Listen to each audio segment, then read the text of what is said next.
I now give the floor to the President of Turkey, Mr. Tayyip Erdogan. Tokayev will call Tokayev names, Erdogan will call him wrong, but Russian propagandists will continue to mock old Biden. Isn't it time for Putin to retire? Today, let's talk to our guest about the interesting moments of the BRICS summit that were left behind the scenes. Sergei Jirnov, former KGB SRSR and Russian Foreign Intelligence Service officer, is on the line with us. Sergei Olegovich, hello, Anastasia, hello to all our viewers. Let's first show something else that we failed to hide behind the cameras. This is just a close-up of how Lavrov, the top diplomat, was unable to contain his emotions when he was stepped on.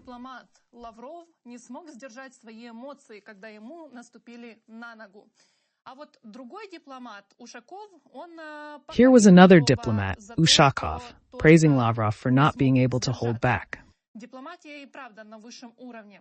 I wonder who stepped on Lavrov's foot and whether relations with that country will now be severed.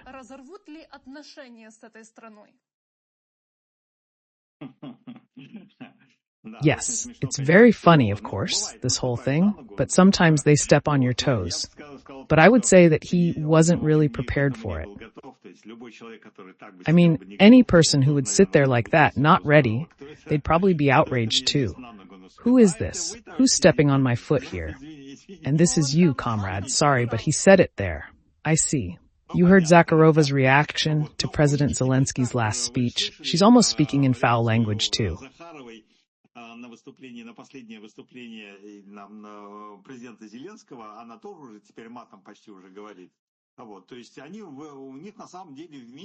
So they actually have blatant lingo at the FCO. Now it's official foreign ministry jargon. Putin has been introducing it since the beginning of his presidency. What do you want? Interestingly, we don't know who this person is. Who stepped on the foot? I don't know, on the foot or on the hoof. Well, okay, we'll communicate normally on Lavrov's foot. But still, if the Western media continue to do some investigations, I think that you and I and Sergei Olegovich will definitely discuss later what kind of country this is and what it has to do with Russia. The BRICS themselves have shown that Brussels and Washington's plan to isolate Russia has failed, Vyacheslav Volodin said. The State Duma speaker says that representatives of 36 countries have arrived in Kazan to participate in the BRICS summit. 22 delegations are represented at the highest level, and Russia has become a place of attraction. But our Ukrainian diplomats say that this gathering is not really a success and will not be a success because it is just here that countries with opposing views on many issues have gathered. But what do you think? Is it really a place of attraction now?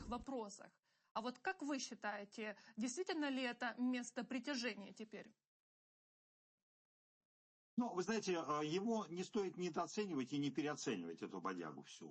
Потому что для Путина, конечно, с точки зрения картинки, которую показали в течение 3 You shouldn't underestimate Putin or overestimate the situation. For him, it's significant that the world media showed him not alone, but surrounded by people. Despite being wanted by the International Criminal Court, he is still meeting with others. С ним кто-то встречается, но, опять же, переоценивать это тоже не стоит. То есть это, с одной стороны, для него все-таки удача, а с другой стороны, из тех, кто к нему приехал, значим это всего 2 человека. Это Си Цзиньпинь и Моди. То есть, грубо говоря, Китай и... But again, we should not overestimate it either. That is, on the one hand, it is still good luck for him, and on the other hand, of those who came to see him, only 2 people are significant, Xi Jinping and Modi. That is, roughly speaking, India. Moreover, I will remind you of the situation in the United Nations. Либо проголосовала против, либо воздержалась при голосовании за ту резолюцию. И вот как раз из числа этих... When the UN General Assembly voted on the resolution condemning Russia, 141 countries supported it, while 51 either voted against or abstained. The people present came from those 51 countries. There's nothing new here. The countries that voted in favor haven't changed their stance, and those that previously cooperated with Putin haven't suddenly turned against him.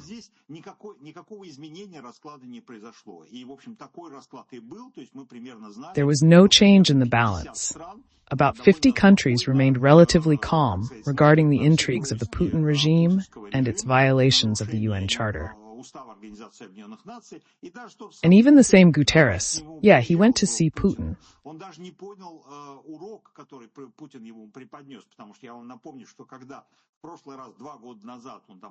He didn't learn the lesson Putin taught him. When Guterres last visited Moscow 2 years ago, he went to Kiev, and at that moment, Putin launched missile attacks, with one missile exploding just 2 kilometers from Guterres' residence. This demonstrated Putin's view of Guterres and the UN. In this case, let us neither overestimate nor underestimate. Of course, talking about BRICS is nothing at all. It is not an organization, it is just a club, a forum where 40 people gather who wanted to get together in one place. There are beautiful halls, round tables, and the impression that they are deciding something in the world. It is quite clear that no Ethiopia, no South Africa decides anything in the world. Even smart people like Lula did not go there, or say Tokayev, who said that they do not need BRICS, because it is generally a conversation about nothing. This organization has no structures, goals, charter, real mechanisms, or amount of funding that can help solve problems that cannot be solved without it. Even for the member countries, nothing has changed.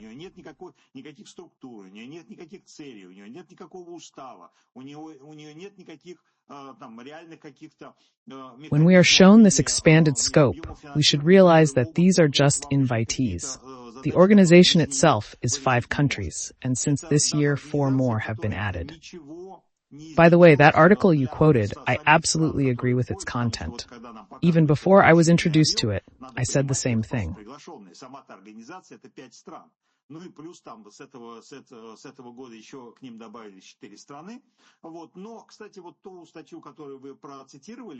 Of the main composition of the 9 countries that are now in BRICS, really in BRICS Plus, because further there's only talk of some kind of accession and so on. There are 2 bundles that don't really work, are Iran and the Arab Emirates and Saudi Arabia. Egypt and Iran can't really cooperate because they hate each other. Есть уже 2 связки, которые на самом деле не работают. Это абсолютно не взаимоисключающие связки. Иран и Арабские Эмираты. Like India and China. These are opposing civilizations. Both Indian and Chinese civilizations claim to play a special role in humanity, each asserting it is the most important. The Chinese argue that they are the cradle of civilization, while the Indians counter saying that's not true. Meanwhile, Modi and Xi Jinping are the only leaders who hold significant importance for the world. What's interesting during this BRICS is that this is the first time they've met one-on-one in 4 years. So, for some kind of negotiations, well, I think that's exactly what they came for. Not to see Putin, but to look at each other. On Guterres, this United Nations Secretary General is bowing to a war criminal. We can see in the photo that he could have kneeled before him. Я думаю, они как раз для этого и приехали, не для того, чтобы увидеть Путина, а чтобы посмотреть друг на друга. Кстати, по поводу Гутерриша, то этот генсек Организации Объединенных Наций склоняется... He bows to the war criminal who launched the bloodiest war in Europe since the UN. На колени стать перед ним, и он склоняется перед военным преступником, который развязал самую кровавую войну в Европе за все время существования ООН. In doing so, Guterres said, сказал, что якобы мы должны жить как одна большая семья, это Путин цитирует его, и говорит, что that supposedly we should live as one big family. Putin is quoting him. He says that's how we live. Families have disagreements, scandals, property is divided, and sometimes it comes to fights. That's what Putin is saying. And he also added that the goal of BRICS is to create a favorable atmosphere in the common home. And we are doing that, including in close coordination with the UN. So, in fact, Putin himself said that it does not work, but on the contrary, only helps us. We have gathered like-minded people from the UN, all those countries that did not condemn Russian aggression in 2022, that did not sign UN resolutions demanding the withdrawal of Russian troops and compliance with the UN Charter. Here they are all gathered here. And the Secretary General of the UN, who, by the way, in this sense, the only thing I agree with Putin on is not because he is a good man, he remains a war criminal, but because he said a simple platitude. The United Nations organization is an absolute talking point. It cannot accept anything, and most importantly, it cannot force anyone to respect its resolutions. На другую конференцию, которая гораздо более представительна, куда собралось больше 100 стран и международных организаций, а именно в Бургеншток, Швейцарию, вот это для ООН ненормально. Но, кстати, в этом смысле я вот единственное, с чем я соглашусь с Путиным, и это не потому, что, так сказать, он хороший человек, он остается военным преступником, а потому что он сказал просто банальности. То, что Организация Объединенных Наций на самом деле является абсолютной говорильней, она ничего не может принять. This issue extends beyond Putin to North Korea, which is violating multiple UN resolutions. Many countries, including Russia, ratified a new treaty with North Korea during the BRICS signing, disregarding UN sanctions while the UN Secretary General was present. This is largely symbolic. As we know, these are just words, similar to numerous anti-Israel resolutions that have never been implemented and likely never will be. By the way, it is absurd that Guterres excuses himself and says, "I couldn't miss this BRICS because half the world was gathered there."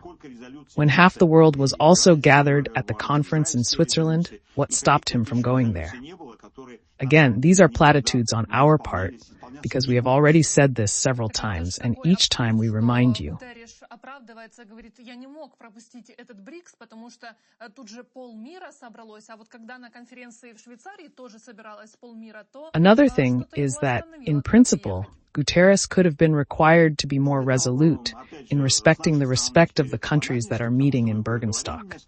It seems to me that Ukrainian diplomacy underperformed a little bit here, because it seemed to me that in June, on the eve of the peace conference, the Ukrainian foreign minister went too softly and called the organization there.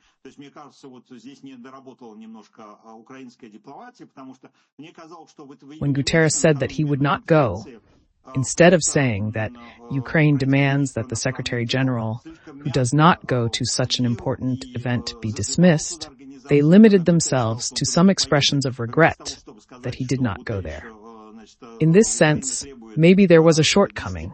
That foreign minister is no longer in office, and I think that the new foreign minister will learn some lessons from this case. We saw the statement of the Ukrainian foreign ministry, which assessed Guterres' presence at this BRICS session. Putin said in Kazan that it's impossible to inflict a strategic defeat on Russia.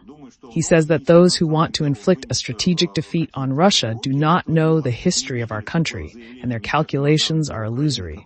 But this Kremlin dictator really feels himself a powerful geopolitical player.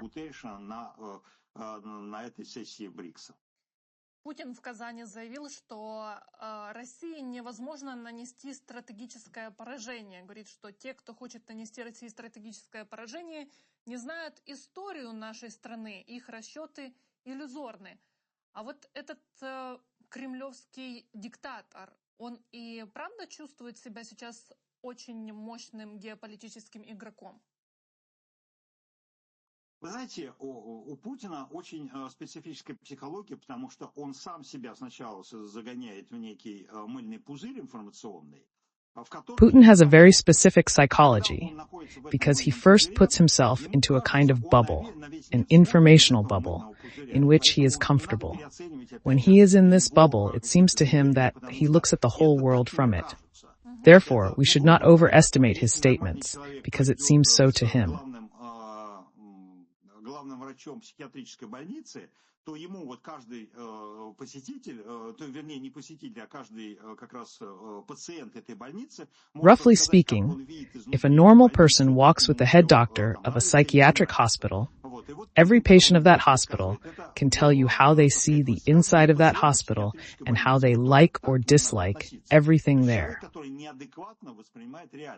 И поэтому, что бы он ни говорил, нас вообще должно мало интересовать, строго говоря, потому что все эти высказывания не только подтверждают то, что он реально неадекватно оценивает международную реальность. Потому что если ему кажется, что... If he thinks that he is gathered in beautiful halls with some magpies and that this is the mainstream on planet Earth, it is quite clear that he is wrong.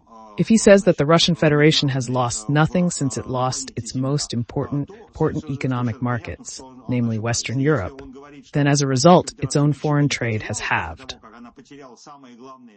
Свои экономические рынки сбыта, а именно Западную Европу, в результате которой у нее собственная внешняя торговля там упала в 2 раза. There is no way he can replace all this with the Chinese and Indians. When he trades now with the Chinese and Indians in rupees and yuan, he cannot buy anything with those rupees and yuan. This all really looks like schizophrenia. Even within the BRICS framework, there is a memo for conference participants where it is written that no payment instruments actually work. Therefore, if you want to feel at ease, you better have cash dollars and euros with you. Only then can you feel confident during the summit. This is posted right on their own website. And then Putin states that they don't pay attention to the dollar and euro because they are creating their own settlement instruments. But at the same time, 3 days ago, when asked why they don't want to create a common currency within BRICS, Putin says it's fundamentally impossible because they have non-integrated economies. China's economy is 10 times the size of Russia's and 200 times the size of Ethiopia's.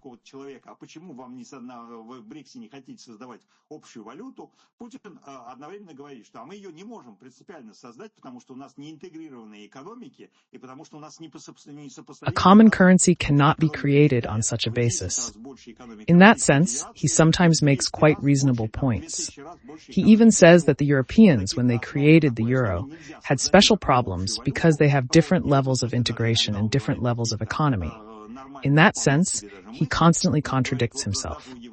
Когда они создавали евро, у них были особые проблемы, потому что даже у них там были разные уровни интеграции и разные уровни экономики. То есть в этом смысле он сам себе противоречит. By the way, Putin was showing off some bill of sale today that was supposedly made by someone in the Russian delegation. But we see that neither the BRICS currency, nor the abandonment of the dollar, nor the replacement of SWIFT has happened. What do you think could have been agreed upon behind the scenes, perhaps with Xi Jinping?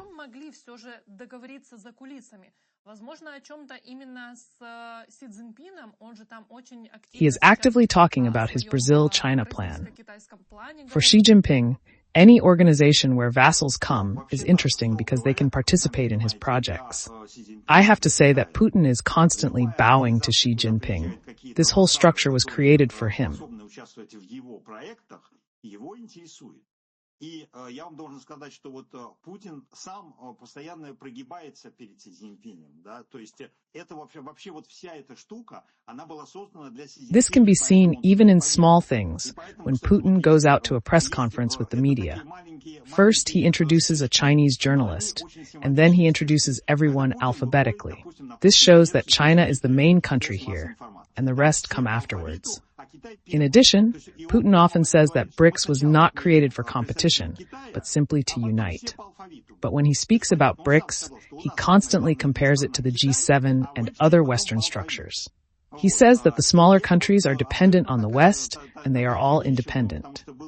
At the same time, a program on Russian television shows the Russian delegation's dependence on China. Putin says that he will answer Xi Jinping's representative first and then everyone else. Когда он высказывается по поводу БРИКС, он постоянно сравнивает БРИКС с Большой Семеркой.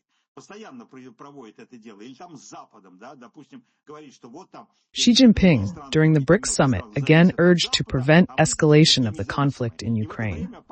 He said that the conflict was dragging on, and we should abide by 3 principles. Not to allow the geography of hostilities to expand, not to allow escalation and provocations. Федерации и у самого Путина, даже при ответах на вопросы, это даже не Си Цзиньпинь там сидел, а просто его представитель какого-то китайского агентства. Вот. И то Путин сказал, что мы сначала ему ответим. Я сначала ему... He also called for an end to the policy of pouring oil on the fire. This is interesting, because isn't Russia at China's expense fueling the fire by sending North Koreans to fight in Ukraine? It is unclear whether China agrees with this. There is a perception that Russia, by playing with North Korea, may be acting against China's interests. Не допускать расширения географии боевых действий, не допускать эскалации и не допускать провокаций. Но также он призвал отказаться от... There have been small indications that China doesn't like it very much. But we don't know how much that is really true, as it doesn't get into the public space. As for the speech itself, I didn't watch it in its entirety, as it just doesn't make sense to spend 3 days watching all the speeches. Ну вот здесь мы не знаем, согласие с Китаем или не согласие с Китаем, потому что создается впечатление, что Российская Федерация и Путин, Северной Кореи с Ким Чен Ыном даже играет где-то против или за спиной Китая. Потому что были такие небольшие какие-то... From the paraphrases of Xi Jinping's speech is that this is the first time he has referred to this conflict between Russia and Ukraine. Previously, he referred to it as just the conflict in Ukraine, without even calling it a war, let alone referring to it as a two-sided conflict. Now he mentioned both sides, which is already a very different approach from what he was saying before.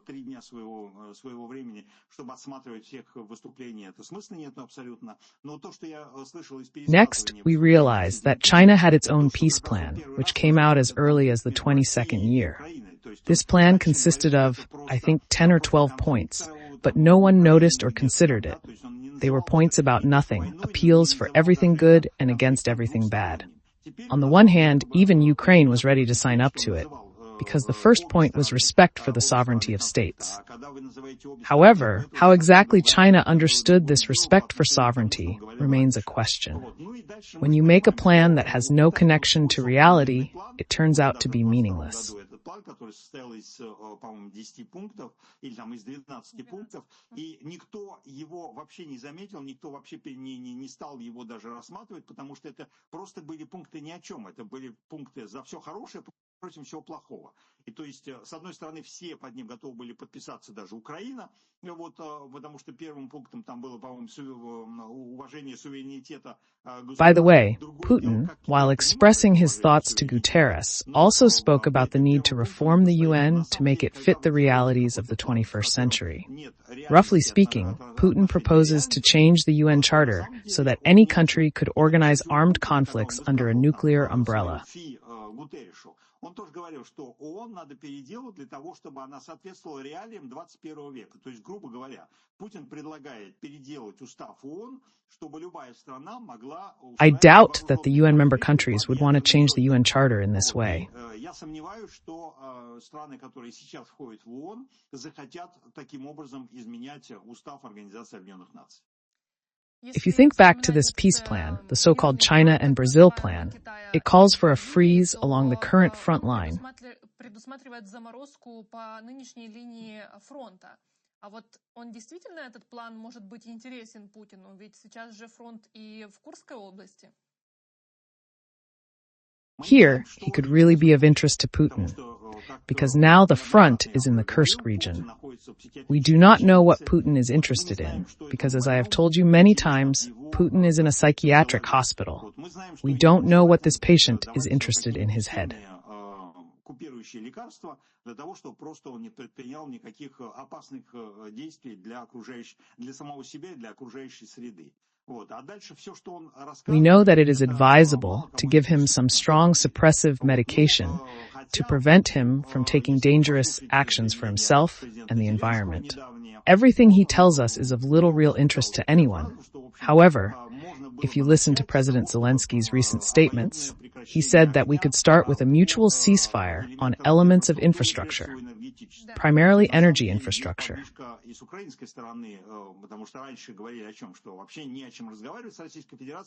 So in fact, there has been a move on the Ukrainian side as well, because they used to say that there was nothing to talk about with the Russian Federation as long as Russian troops were on Ukrainian territory. When they are withdrawn to the 1991 border, then we can talk. As we can see, there is progress on both sides.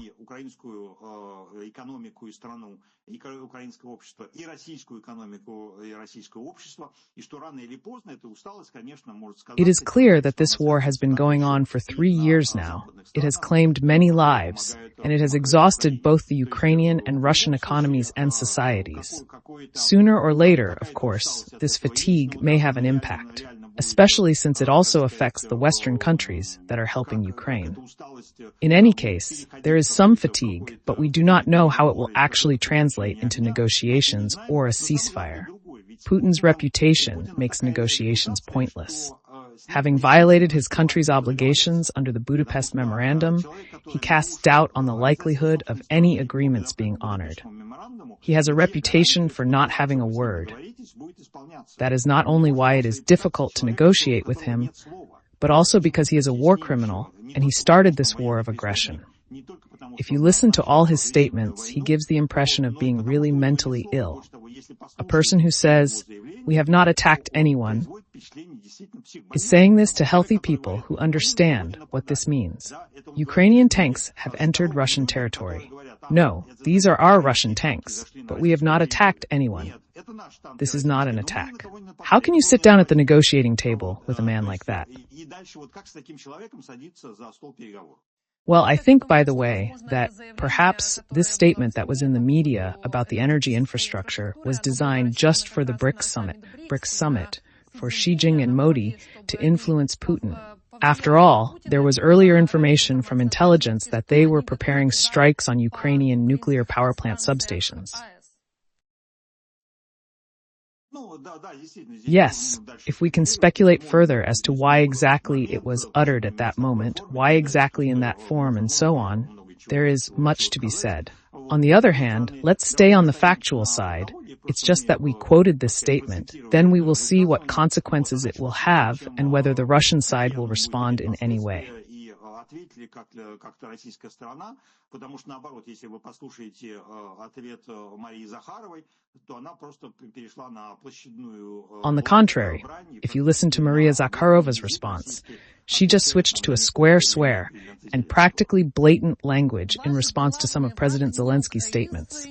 Your main enemy is not Ukrainians or NATO countries. Your main enemy is Chechens.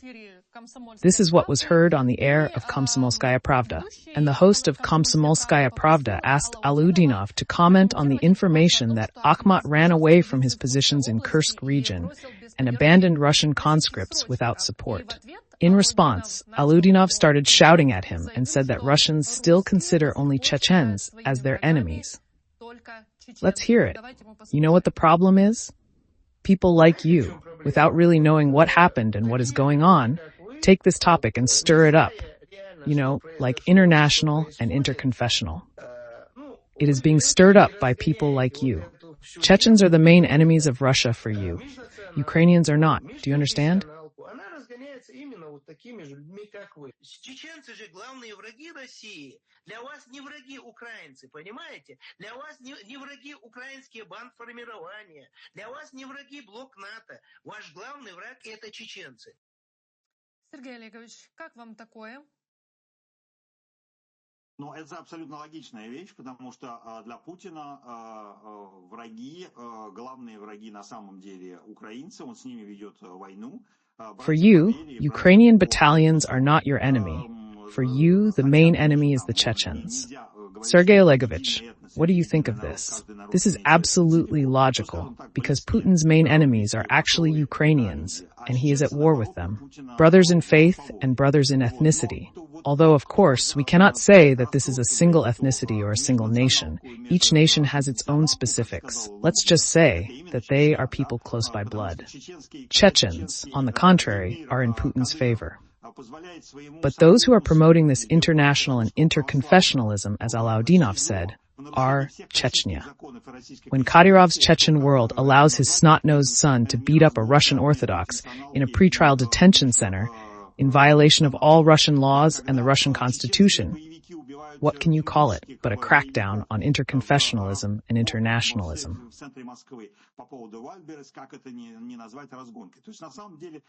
When Chechen fighters kill English fighters in the center of Moscow over wildberries, how can this not be called a crackdown?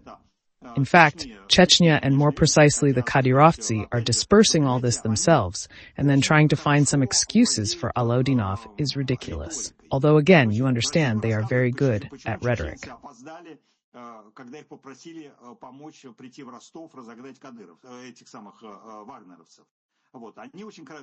They provide elaborate excuses for why the Chechens were late in responding to help disperse the Wagnerites in Rostov, why they don't engage on the battlefield but focus on TikTok, and why they failed to confront the Ukrainians directly.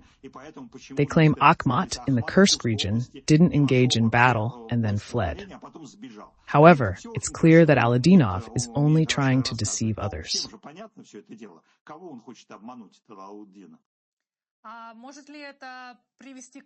And could this lead to the fact that Chechens will really now gather against Russians?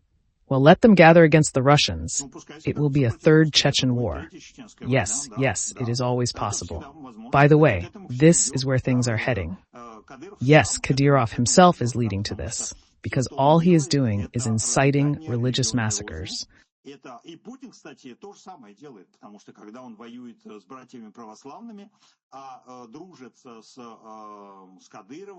Putin, by the way, is doing the same thing, because when he fights with his Orthodox brothers, and he is friends with Kadyrov, with the Taliban, with the Chechens, with the Dagestanis, with the Ingush, Muslims by faith, with Syria's Assad, Muslim, with Hamas, Muslim, with the Hussites, Muslim of course, he leads everything to the point where there will be massacres, huge religious massacres on ethnic grounds.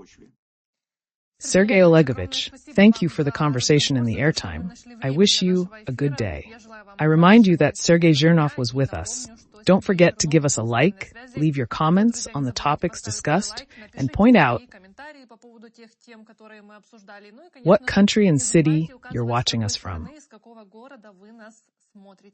Thank you for your attention. Take care and see you soon.